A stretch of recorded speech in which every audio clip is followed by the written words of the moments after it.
بسم اللہ الرحمن الرحیم۔ السلام علیکم ورحمۃ اللہ وبرکاتہ۔ مہر بخاری صاحب نے خواجہ آصف عورتوں کا عزت نہیں کرتا وہ بتا رہی تھی، اس میں ڈاکٹر زرکا سینیٹر بھی شامل ہوگی، وہ بھی اپنا موقف سے آگاہ کیا، آپ لوگ بھی سنیے۔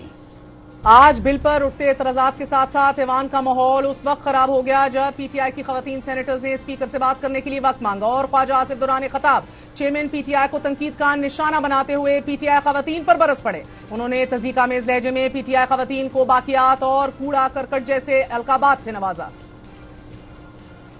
یہ کھنڈرات ہے ان کے، یہ ان کا کوڑا کرکٹ باقی رہ گیا ہوا ہے، گاربیج رہ گیا ہوا ہے ان کا یہاں پہ، which has to be cleaned۔ اس کو عدالتوں میں پیش ہونے کی جرت نہیں ہے اور یہ لوگ اس کو ڈیفینڈ کرتے ہیں۔ جس شخص کو عورتیں ڈیفینڈ کریں اس کی جرت اور بہادری کیا ہوگی؟ ناظرین، یہ پہلی بار نہیں، خواجہ آصف اس سے پہلے بھی اپنی حریف سیاسی خواتین کے بارے میں انتہائی نازیبا زبان استعمال کرتے رہے ہیں۔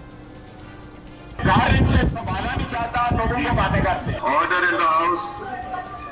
ٹریکٹر ٹرالی نو چوک کراؤ ذرا، ٹریکٹر ٹرالی نو چوک کراؤ ذرا، ٹریکٹر ٹرالی نو چوک کراؤ ذرا۔ خواتین کے ساتھ خواجہ صاحب کا یہ رویہ قابل مذمت ہے۔ ان کے حلقے میں ان کے سیاسی حریف کی بوڑھی ماں کے ساتھ پولیس کی بدتمیزی اور ناروا سلوک پر بھی خواجہ صاحب صرف زبانی مذمت ہی کر سکے۔ بطور وزیر اور حلقے کے ایم این اے کوئی کوشش نہیں کی اور اس کے ہونے کے باوجود انہوں نے پولیس کے خلاف کوئی ایکشن لینے کا بھی نہیں کہا۔ خواجہ آصف آج جس سیاسی لیڈر کی بہادری پر سوال اٹھا کر پی ٹی آئی خواتین کی تضحیق کر رہے تھے، انہیں یاد ہوگا کہ جب میاں محمد نواز شریف کو دوسری بار اقتدار سے بے دخل کیا گیا تو بیگم کلثوم بھی ایک خاتون ہی تھی کہ جنہوں نے نہ صرف پرویز مشرف کے مارشل لاء کا سامنا کیا بلکہ پارٹی کو فرنٹ سے لیڈ کیا۔ میاں صاحب تیسری بار اقتدار سے ہٹائے گئے اور ووٹ کو عزت دو کا نعرہ لگا کر لندن جا پہنچے تو ان کی بیٹی نے یہ سیاسی جنگ تنہا لڑی اور پارٹی کی ڈوبتی ناؤ کو کنارے لگانے والی یہ مریم نواز بھی ایک خاتون ہی تھیں جو پارٹی قائد کا دفاع کر رہی تھیں۔ وزیر دفاع کی یہ برہمی نہ جانے انتخابی اصلاحات بل مؤخر ہونے کا سبب بنی یا پھر نگران سیٹ اپ پر حکومت کی خفیہ کارروائی بے نقاب ہونے پر، یہ ہم نہیں جانتے، لیکن باوجود اس کے آج ایک بار پھر خواجہ آصف صاحب نے خواتین کی موریلٹی پر اور خواتین کو سرٹیفکیٹس دینے کے حوالے سے جو گفتگو کی اس کو بہرحال ہم کنڈیم کرتے ہیں۔ جب خواجہ آصف کی اپنی بیٹی پہ کیمپین چلی ہم نے اس کو بھی کنڈیم کیا۔ مائیں بہنیں بیٹیاں سب کی سانجی ہوتی ہیں، لیکن خواجہ آصف صاحب بار بار یہ بات بھول جاتے ہیں جن کی آج بھی بھتیجی اس سیٹ اپ کا حصہ ہے، ایک ریزرو سیٹ کے اوپر اس سسٹم کا حصہ ہے، لیکن خواجہ صاحب کوئی ایسا موقع ہاتھ سے نہیں جانے دیتے کہ جس کے اوپر وہ بلو دا بیلٹ کامنٹ کر سکیں۔ ہمارے ساتھ سینیٹر ڈاکٹر زرکا موجود ہیں، تحریک انصاف کی سینیٹر ہو was at the receiving end of all this. Senator صاحبہ بہت بہت شکریہ ساتھ دینے کا۔ آپ کو خواجہ آصف کے ریمارکس مائسوجنسٹ، سیکسسٹ اور نہ سیکھنے والے جو یہ رویہ ہے، آپ اس حوالے سے کیا کہیں گی جب اپنی جماعت کی لیڈرشپ کے اندر ایک خاتون بیٹھی ہے جس نے جماعت کو ریوائیو کیا ہے اور جس کے سامنے بارہا اس کی لیڈرشپ اور قابلیت کو خواجہ آصف ہر جگہ ایکسپٹ کرتے ہیں؟ جی بہت شکریہ مہر، بہت افسوس ہوتا ہے اس قسم کا بہت ہی نیگیٹو رویہ دیکھ کے۔ مسوجنسٹک تو وہ ہیں، پیٹریارکل بھی وہ ہیں، لیکن دیکھیے اور خود کہتے ہیں کہ میری بیوی بھی یہاں پہ، یعنی آپ نے بھتیجی کا ذکر کیا تو بیگم بھی انہوں نے ایم این اے بنائی ہوئی ہیں۔ معذرت کے ساتھ یہ پورے خاندان کو اندر لے آتے ہیں اسمبلی میں، لیکن خواتین کی عزت ان کو نہیں آتی۔ بہت افسوس ہوتا ہے۔ میں نے تو خواجہ صاحب کے والد کی بڑی تعریف سنی ہے، خواجہ صفدر کی۔ مجھے نہیں سمجھ آتا لوگ اپنے گھر سے تربیت لیتے ہیں، یہ کس قسم کے ماحول میں رہتے ہیں جو اتنی یہ گھٹیا اور اتنی گری ہوئی باتیں کرتے ہیں خواتین کے لیے۔ اور یہ تو ان کی ایک ہسٹری ہے، پہلے انہوں نے شیرین مزاری صاحبہ کے ساتھ بدتمیزی کی، اس کے بعد یہ بدتمیزی کا تو ان کا کوئی وہ ابھی دیکھیں ڈیفینس منسٹر ہیں ہمارے آرمی کے آنریبل لوگوں کے بارے میں انہوں نے کتنی نازیبا باتیں کی۔ ابھی انہوں نے ریسنٹلی اوورسیز پاکستانیز کے دل اتنے دکھائے، پھر ان کو معافی مانگنی پڑی۔ تو ان کو شاید کوئی کنٹرول نہیں ہے، میرا تو خیال ہے ان کو کسی اپنا معائنہ کرانا چاہیے उम्र ज्यादा हो गई है, कोई बताने समझाने वाला नहीं है, इनको किसी साइकियाट्रिस्ट के पास जाना चाहिए, because this is not on. जिस किस्म की वो बातें आज कर रहे थे, ही इज अ सीनियर, एक बड़े, हम तो उनकी इज्जत करते हैं, बड़े सीनियर सियासतदान हैं, 50 साल ज्यादा हो गए शायद उनको सियासत में। तो अगर इस किस्म के रवैये नून लीग वाले, यानी ख्वाजा आसिफ ने ये बातें कही, उसके बाद हमारे ऑनरेबल अयाज सादिक साहब उठे, उन्होंने गाली गलोच के लफ्ज इस्तेमाल किए, फिर पीछे से रुमीना बीबी उठी, उन्होंने कहा ये भौंक रहे हैं। मतलब कि नून लीग वालों को एक रविश, आप हुकूमत में हैं, बहुत अच्छी बात है, आप अपना काम करें, बजाय इसके कि जबान की गिरावट दिखा के लोगों को क्यों बुरी एग्जाम्पल सेट करते हैं। इस उम्र के हिस्से में तो इनको अच्छा एग्जाम्पल सेट करना चाहिए, क्योंकि पूरी कौम पार्लियामेंट की तरफ डॉक्टर देखती है। साहबा, तो उन्होंने मैं बड़ी कोशिश कर रही थी ढूंढने के लिए कि क्या आप लोगों की जानिब से कोई गलत बात की गई या इनकी खवातीन पे आप लोगों ने कुछ कहा, क्योंकि उन्होंने कहा कि इखलाक बाख्ता खवातीन, यानी इखलाक से आरी, यानी कि बेहुदा। तो मैं तो ये समझने से कासिर हूं कि ये भी बातें बेहुदा भी कहा खवातीन को, और साथ ये भी कहा कि जिस शख्स को औरतों का के दिफा की जरूरत हो, इनकी तो सालिम जमात को खड़ा मरियम नवाज ने किया है, जब कोई इनमें से कोई जीटी रोड पे नहीं निकलना चाह रहा था मियां साहब के साथ। देखिए जी, ये वही जमात है जिसने नुसरत भुट्टो साहिबा की, बेनजीर भुट्टो साहिबा की तस्वीरें हेलीकॉप्टर से नीचे फेंकवाई थी लोगों पे, और किस कदर नाजेबा तस्वीरें थी। और आप ना भूलें कि अभी चंद माह पहले मौलाना फजलुर रहमान साहब, जो पीटीएम के प्रेसिडेंट हैं, उन्होंने किस किस्म की गैर शाइस्ता, मतलब इंतहाई गिरी हुई गुफ्तगू की थी खवातीन के बारे में। असल में सबसे बड़ा प्रॉब्लम इनका ये है कि पीटीआई में खवातीन क्यों हैं, और खवातीन वोकल क्यों हैं, पढ़ी लिखी क्यों हैं, क्यों वो अपने आप को डिफेंड कर सकती बहुत है, ये बहुत चाहते शुक्रिया।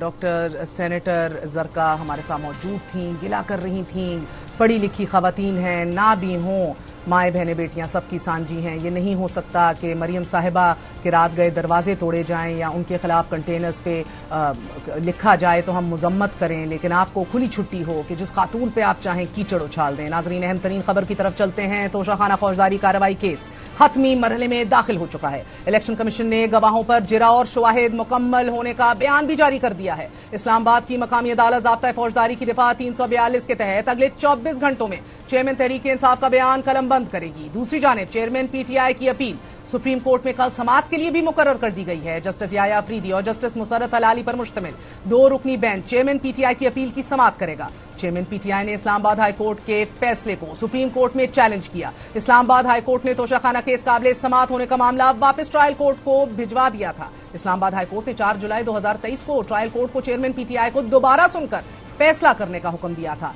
चेयरमैन पीटीआई अदालत के कमोबेश 8 बार बुलाए जाने पर भी पेश नहीं हुए। मुतअद्दिद बार हाजिरी से इस्तिस्ना की दरख्वास्त दी गई। 2 बार ट्रायल कोर्ट का फैसला चैलेंज किया गया। तोशाखाना केस में चेयरमैन पीटीआई के नाकाबिले जमानत वारंट गिरफ्तारी जारी हुए। अदालत ने अबूरी जमानत भी दी और मुतअद्दिद बार जमानत में तौसी भी दी गई। 2 मोअज़्ज़िज़ जज साहिबान पर चेयरमैन पीटीआई ने अदम एतमाद का इजहार भी किया।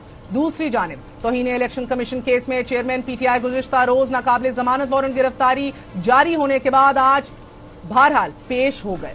आज ही इलेक्शन कमीशन ने फर्द जुर्म आयद करने की तारीख मुकर्रर कर दी है और हमें इतलात मौसूल हो रही है कि चेयरमैन पीटीआई ने माफी मांगने से भी इंकार कर दिया है। इलेक्शन कमीशन में चेयरमैन पीटीआई फवाद चौधरी असद उमर के खिलाफ तौहीन इलेक्शन कमीशन केस की समाअत हुई। इस्लामाबाद पुलिस की जानिब से इमरान खान की वारंट गिरफ्तारी की तामील की रिपोर्ट इलेक्शन कमीशन में जमा करवा दी गई। Member election commission Nisar Durrani का आज कहना था कि 2 अगस्त को फर्द जुर्म आयद करेंगे। आइंदा समाअत पर भी चेयरमैन पीटीआई जाती हैसियत में पेश हों। इलेक्शन कमीशन ने तौहीन इलेक्शन कमीशन केस में तहरीक इंसाफ के चेयरमैन को आज गिरफ्तार करके पेश करने का हुक्म दिया था। इलेक्शन कमीशन ने आईजी इस्लामाबाद को नाकाबिले जमानत वारंट की तामील की हदायत जारी की थी।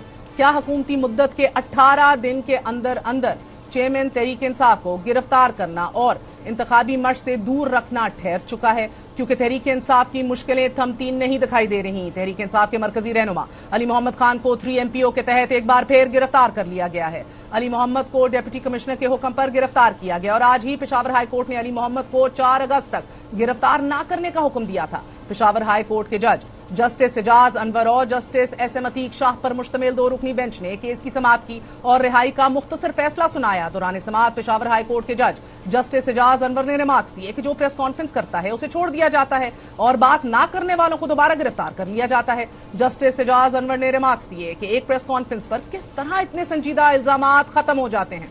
अली मोहम्मद खान को मुख्तलिफ मुकदमों में मजमूई तौर पर 7 मरतबा गिरफ्तार किया जा चुका है। 10 जून को अली मोहम्मद खान को एक केस में खसूसी अदालत ने जमानत पर रिहा किया, जिसके फौरन बाद एंटी करप्शन एस्टैब्लिशमेंट ने 6ठी बार गिरफ्तार कर लिया और इस गिरफ्तारी से फकत 4 दिन कबल हुकूमत ने पेशावर हाई कोर्ट को बताया था कि उनके खिलाफ कोई मुकदमा नहीं है। 26 जून को इस्लामाबाद हाई कोर्ट ने अली मोहम्मद खान को रिहा करने का हुक्म दिया तो खैबर पख्तूनख्वा पुलिस ने 3 MPO के तहत दोबारा गिरफ्तार कर लिया।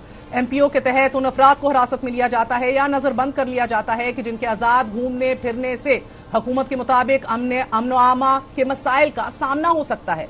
परवेज इलाही 3 मरतबा, यास्मीन राशिद 2 मरतबा गिरफ्तार किए जा चुके हैं। महमूद रशीद, अली मोहम्मद समेत तहरीक इंसाफ के बेशतर रहनुमा गुज़िश्ता 2 माह से पाबंदे सलासल हैं। हुकूमत की मुद्दत खत्म होने में फकत 18 दिन बाकी हैं। क्या तहरीक इंसाफ के इन मुंतखब नुमाइंदों को आइंदा आने वाले इंतखाबात में सियासत से दूर रखा जाएगा? Nobody can say. We're going to be right back. Stay with us.